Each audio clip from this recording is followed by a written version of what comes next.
শিলভদ্রদা, আজকে আমরা দেখলাম আজ সুকান্ত মজুমদার কি করলেন। আমার সুকান্ত মজুমদারের বক্তব্য শোনাবো, যেখানে আমাদের প্রতিনিধির সঙ্গে তিনি কথা বলেছেন এবং তিনি বলেছেন শাহজাহান গ্রেপ্তার না হওয়া পর্যন্ত তিনি অবস্থান করবেন। তারপর আমরা দেখলাম কি হলো।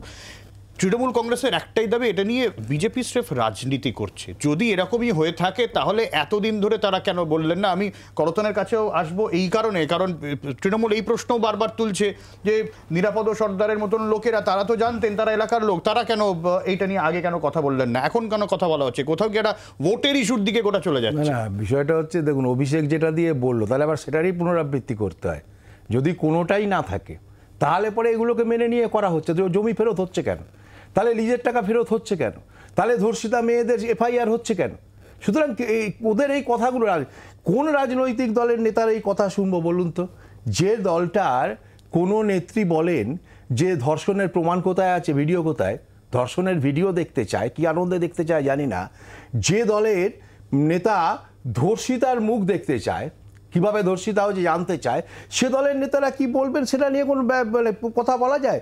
এদের দলের মন্ত্রী পার্থ ভৌমিক নাটক করেন, সিনেমা করেন, খুবই মানুষ, তিনি বলেছিলেন এই গণধর্ষিতাদের কথা বলে বলছেন ভাড়া করা নায়িকা, আর অরূপ বিশ্বাস বলছেন সাজানো নাটক। এদের কাছ থেকে কোনো কথার কোনো ব্যাপার উত্তর আছে? আর এই যে বলছেন যে গিয়ে প্রধানমন্ত্রীর সামনে বিজেপির লোকেরা সেজে বসবে, সিপিএমের লোক, তাও বল সিপিএমের লোকেরা সেজে বসবে, বসার দরকার আছে। যারা মুখ ঢেকে টিভি চ্যানেলের সামনে দাঁড়াতে পারছে, যাচ্ছে যারা বলতে পারছে, তারা তাদের বলার দিকে আছে। আর সুকান্ত মজুমদার একটা কথা বারবার বলেছেন, যদি সন্দেশখালীর মেয়েরা চায় বিজেপি নিয়ে যাবে বলে না, যদি সন্দেশখালীর এই মানুষগুলো চায় তাহলে প্রধানমন্ত্রীর সঙ্গে দেখা করানোর ব্যবস্থা করে দেবো আমরা।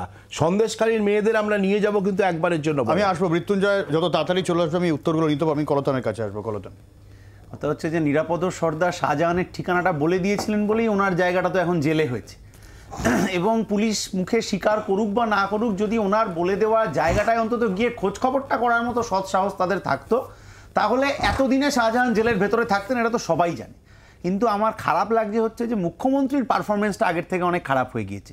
যে মুখ্যমন্ত্রী একটা চুটকিতে বলে দিতে পারতেন যে সুদীপ্ত সেন কোথায় আছে এবং তাকে গিয়ে রাজ্য পুলিশ ধরে আনতে পারতো, তিনি কিন্তু শাহজাহান কোথায় আছে বলতে পারছেন না। তাহলে ডিপেন্ডেন্সিটা, টাকা পয়সা যা লুট হয়েছে, সেই লুট হওয়ার টাকাটা তো কোথাও একটা রাখতে হবে। এরকম ক্যাশ টাকা তো আর ঘরে রাখা যায় না। ফলে ভেরির নোনা জলের মধ্যে কি জমির আলের মধ্যে ওই যে টাকাটা ট্রান্সফার করে রাখা হয়েছে, ওই টাকা যারা রেখেছেন তাদেরকে মুখ্যমন্ত্রী জান থাকতে পুলিশের হাতে তুলে দেবেন না।